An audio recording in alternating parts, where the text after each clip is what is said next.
If you take a look around, you'll probably notice that in many cases, things are pretty much the same old when it comes to the animal kingdom. And what I mean by that is, for example, legs aren't really uncommon among animals.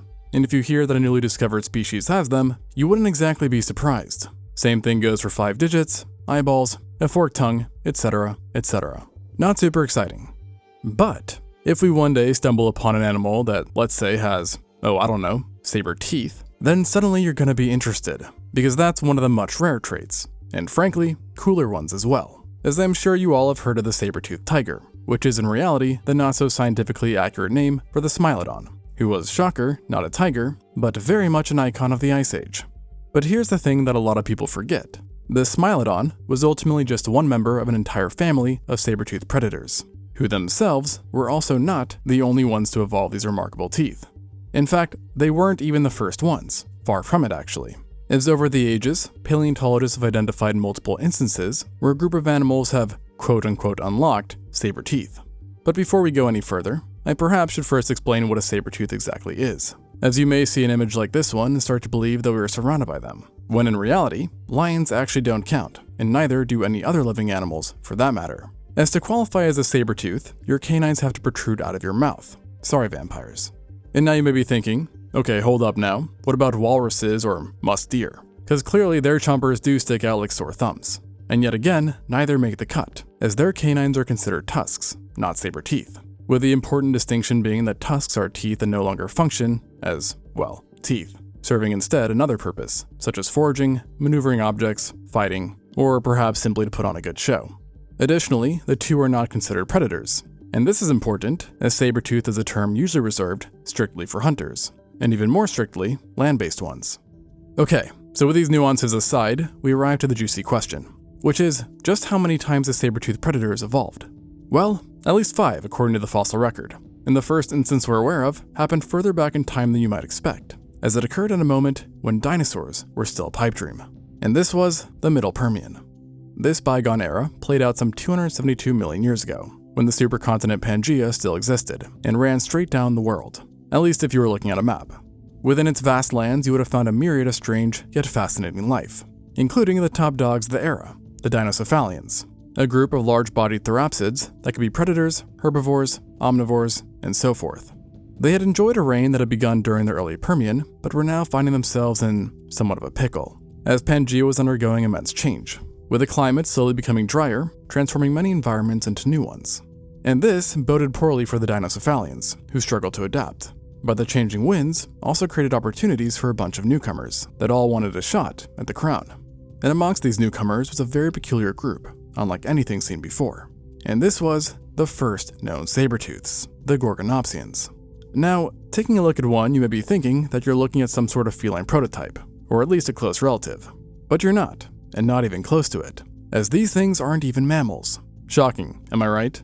In truth, the first saber-teeths were like the Dinocephalians, ancient therapsids, and more specifically, non-mammalian form therapsids, who were more related to mammals than reptiles, but officially were neither, and had descended from an ancient pelycosaur. In general, these guys weren't all that special or unique, possessing low-down, narrow, yet muscular bodies, 4 limbs, and a long, slender skull, so nothing too crazy for the time. Yet, of course, within these skulls was the true magic sauce, their supersized teeth, which came in the form of elongated, razor-sharp upper canines that could be just as long as the exposed teeth of a T-Rex, who was pretty big. And just like all matters of evolution, it's believed that these teeth slowly evolved through random genetic variations, which in this case provided a survival advantage in their environment, and thus was favored by natural selection, leading to saber-tooth genes being accumulated and expressed over generations. Or more simply put, Gorgons got them because they're exceedingly great at puncturing thick hides and piercing deep into flesh, a perfect tool for Permian Pangaea, where loads of hardened para-reptiles roamed the lands, some of which grew to sizes in excess of 1 ton. And with these potent chompers, the Gorgons were able to take down these guys with ease, along with a host of other animals, and they might have done so in a very unique fashion. You see, Gorgons had reptilian-like jaws and teeth, which indicated that they weren't the most accurate bunch when it came to bite placement, and thus they might have relied on a bite and retreat tactic, ambushing an unsuspecting prey, giving it a good old bite somewhere, and then backing off while to watch the life drain out of it, delivering additional bites if needed, until the poor creature was weak enough whereupon a finishing blow could be delivered. And clearly, whatever tactic these guys had worked wonders for them, as very rapidly they spread throughout nearly all of Pangaea, and became one of the most dominant and abundant predators on the continent. And when you combine abundance with domination, you end up getting a whole lot of gorgons, who widely varied, mainly when it came to body proportions, as besides this, they were quite similar, and we ended up getting gorgonopsids that could have been your pet, like the teeny tiny Aloposaurus, while others were much more likely to make you their pet, with many reaching large feline to bear-like proportions, with the king of the saber-tooth back then having been the Inostransavia, the largest known member, which measured over 3.5 meters or 11.5 feet in length, and weighed 770 pounds or 350 kilos, which, just as a fun fact, is equivalent to the largest black bear ever recorded in the state of New Jersey. So in other words, the gorgons were absolutely thriving, and adapted to numerous environments across the supercontinent, including arid deserts, cold steppes, coastal plains, conifer forests, and everything in between. Unfortunately though, the world was apparently not too keen on seeing just how far the first saber-tooth could go, as not even 25 million years into their existence, the gorgonopsids were hit by an extinction event. And not just any old extinction event, but literally the worst one of all time, the Permian-Triassic extinction event. It arrived in the form of massive volcanic eruptions that slowly turned the world into a literal hell, causing frequent forest fires, an absurd increase in temperature, acid rain, and intense irradiation among other effects that ultimately proved too much for the gorgonopsids, and thus leading to a saber-tooth hiatus, if you will. But if you're a Permian connoisseur, you may be reaching for that dislike button, as you probably think I've forgotten that gorgons weren't the only saber-tooth to evolve at this time, as you had other groups like the Therocephalians and Antiosauridae, who were filled with their own killers that in some cases did possess enlarged canines, and could become even greater in size than gorgonopsids. But here's the thing, I only mention them now as they don't actually make the cut for being considered true saber-tooth predators. Now in a couple of cases, like the Therocephalian Mascarinus, they do come awfully close, but still no cigar, and for a few pretty nuanced reasons. But to dumb things down, it's basically because A, their teeth were not blade enough like and too circular, and B, they're missing some adaptations that are generally considered essential to the saber-tooth package. For example, a massive gape, specific jaw joint adaptation, and so forth. So basically we're not considering them this time around. And with that aside, after the extinction of the gorgonopsids, the Earth entered a saber-tooth cold spell that lasted for a long time. A very long time, with no known saber-tooth groups even popping up during the Mesozoic. And this is a bit surprising seeing that the Mesozoic lasted for, nearly 200 million years, and gave rise to things like dinosaurs who were absolutely mental, and a bunch of other crazy types of life. So, you would think that saber-tooth predators popped up at least once. But alas, this evolutionary trait was a no-show, and it wouldn't show its face again until the Cenozoic, which is sometimes referred to as the Age of Mammals. Which is a bit fitting, seeing how the second instance of saber-teeth involved yours truly. Not me, but a mammal. But don't get too excited, because I am not talking about saber-toothed cats just yet. Rather, an ancient group that most people have never even heard of, and in my opinion takes the cake for the least well-known group in this video. And that's the Machairoidenae, meaning dagger-like. These guys first started popping up in the fossil record some 52 million years ago, during the Middle Eocene. And they seem to have been quite an exclusive group, because as of now, only 3 different genera are known of: the Apatylurus, Diegoalurus, and Machairoides. The first mentioned genus, Apatylurus, actually translates to false cat, and that's because this family looked like, well, cats, having long tails, slender bodies, and superficially similar features.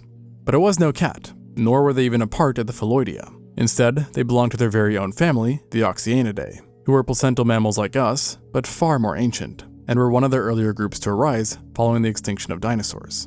All of them were carnivorous, but it was just the Machairoidenae that leaned into the hyper-sized canines, and had a knack for fluvial and floodplain environments, which were warm and humid, with the 3 genera being found throughout North America and Asia. Within these ecosystems, they did tend to be plentiful, but they were by no means the largest fries around, with other bigger predators being present. And overall, the Machairoidenae didn't get any larger than small dogs, with the heaviest species being about the size of a golden retriever. Adorable. However, before you get too googly-eyed, I want you to try to picture a golden retriever viciously mauling and taking down a rhino or horse. Kind of hard to see, right? And yet, the Machairoidenae may have been doing this on the regular, considering that their saber teeth were officially designed to punch holes through lots of flesh, and rhinos plus horses were amongst the most common animals of the time. And another good sign that they were giant slayers was the presence of absurdly powerful forelimbs relative to their size, which would have come in handy for pinning animals much larger than themselves.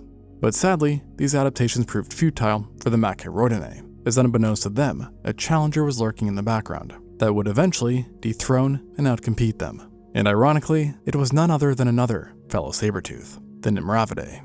And despite this marking the first known time that two saber-toothed predators lived at once, the two groups were not closely related, with the Nimravids having separately evolved their saber teeth about 41 million years ago. Additionally, while both were mammals, the Nimravids didn't even belong to the same order, and instead hailed from a group that might sound a bit familiar, the Feliformia, which still exists to this day and consists of cat-like carnivorans, cats included. But let me be clear, these lot were not kitties, just more closely related, as the two's ancestors shared a common ancestor from whom they diverged from about 50 million years ago, not long after the Caniformia-Feliformia split. And ultimately, cats would end up waiting a bit longer for their very own saber teeth, while the Nimravids, on the other hand, quickly evolved theirs. But what exactly gave them an edge over the already existing Machairodinae?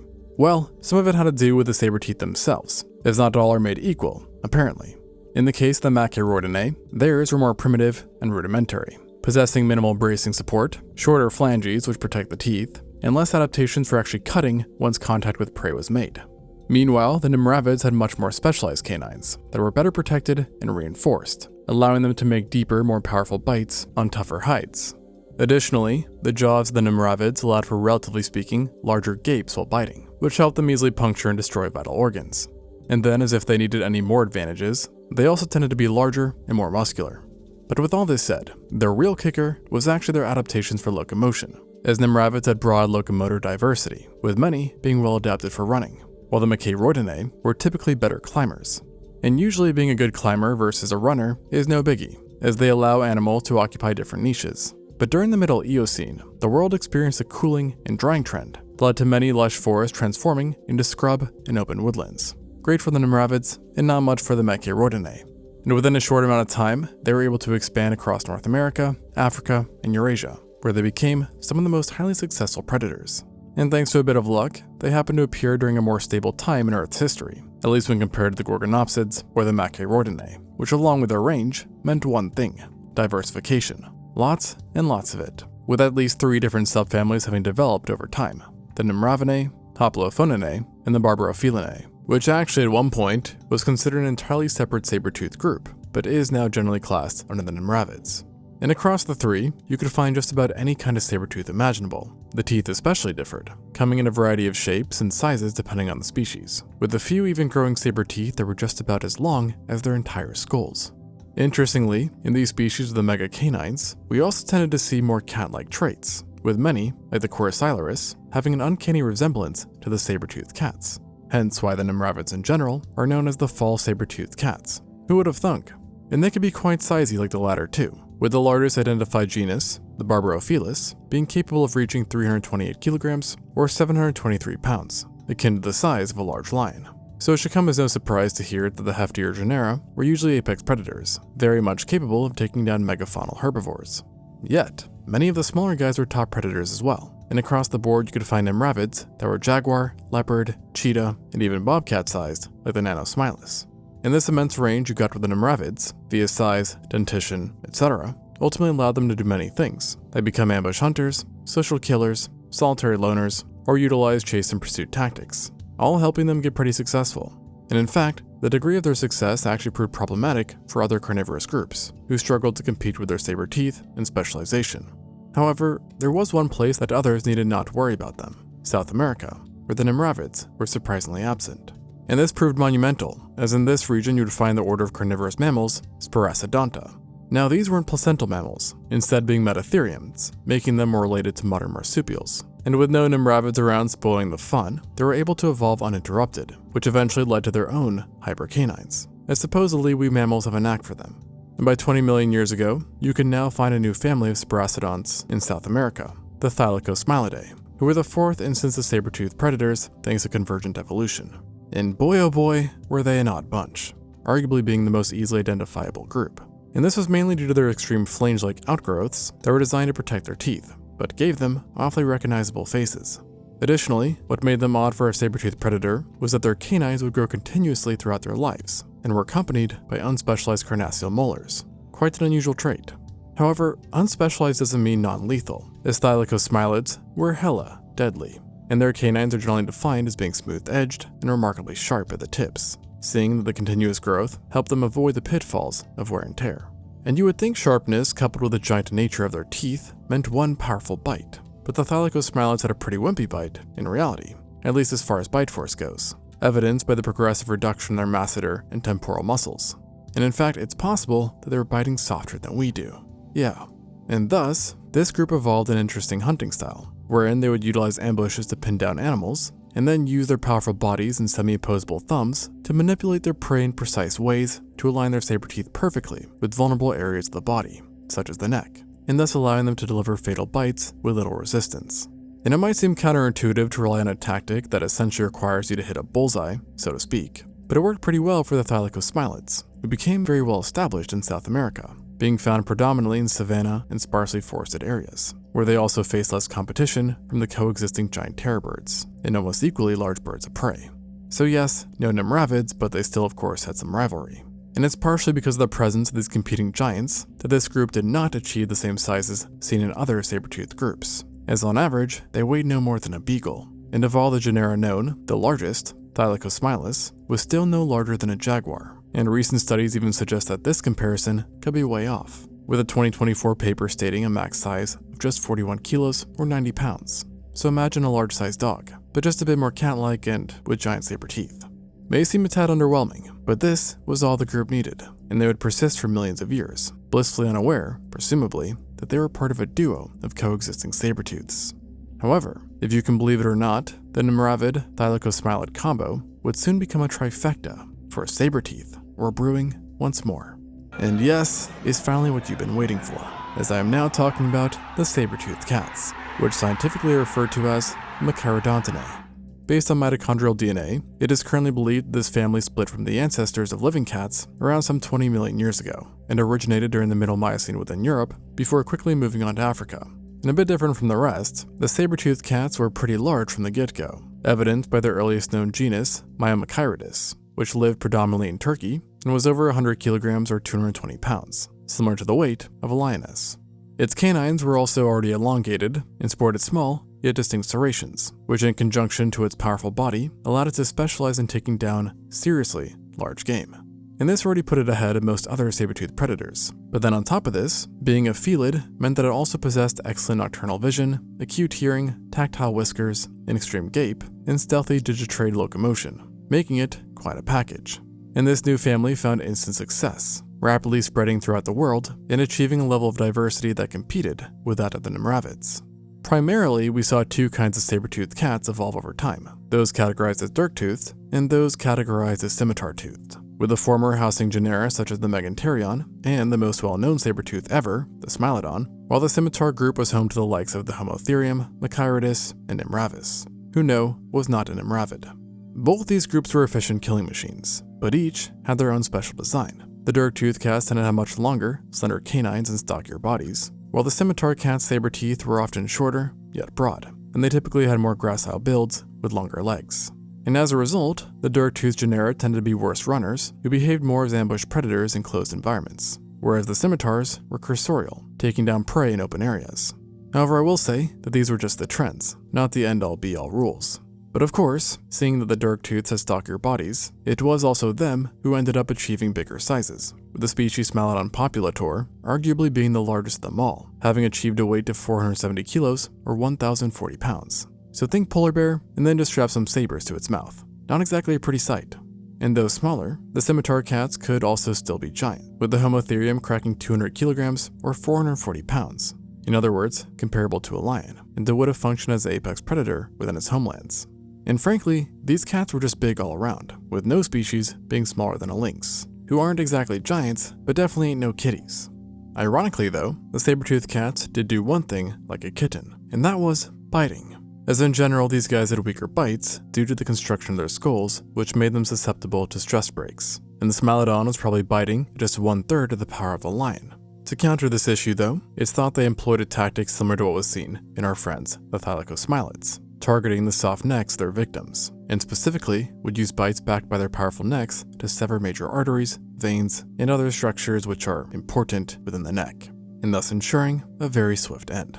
There's also been discussion as to if these cats utilized a bite and retreat tactic, or if they would straight up wrestle their future food throughout the entire ordeal. But whatever the case, their method worked, and we know this for sure seeing that this family left behind hordes of evidence, including puncture marks upon the skulls of Glyptotheriums, hundreds of mammoth carcasses, and isotopic data suggesting that other large animals, such as horses, rhino, and more, were regular parts of their diets. In other words, if you were big, they had you in their sights. You might have had more eyeballs fixed in your throat than what you would get with other saber-tooths. Seeing them, Echeirodons showed signs of being gregarious in a few cases. In other words, they might have roamed as a unit. Specifically, within the Homotherium, a genetic analysis found the positive selection of genes such as SCTR, which is linked to socialness and may suggest gregarious behavior. And separately, the Ice Age-dated La Brea tar pit in California shows further indirect evidence, as a common victim in this gooey trap was the Smilodon, and the frequency in which they show up here is akin to what you would expect from a social creature, not a solitary one. And this was backed by a 2009 study that looked at living social cats, like lions, and found that their ratios matched those of the Smilodons at La Brea, a good sign that social sabertooths were a thing. Yet still, nothing is 100% certain. What is certain, though, was that saber-toothed cats were highly successful, and arguably the most successful saber-tooths ever, as they achieved a near global range, only being absent in just 2 continents, Australia and Antarctica, for pretty apparent reasons. Everywhere else, they would go on to exist for millions of years, while almost always being the top predators, and sometimes also living side by side with other coexisting saber-tooths. As remember, the Nimravids and Thylacosmilids were still kicking, and though direct evidence for interactions are not known of, it is believed that in areas where coexistence occurred, competition and violent conflicts were pretty much bound to happen, and truthfully, my money would have been on the cats.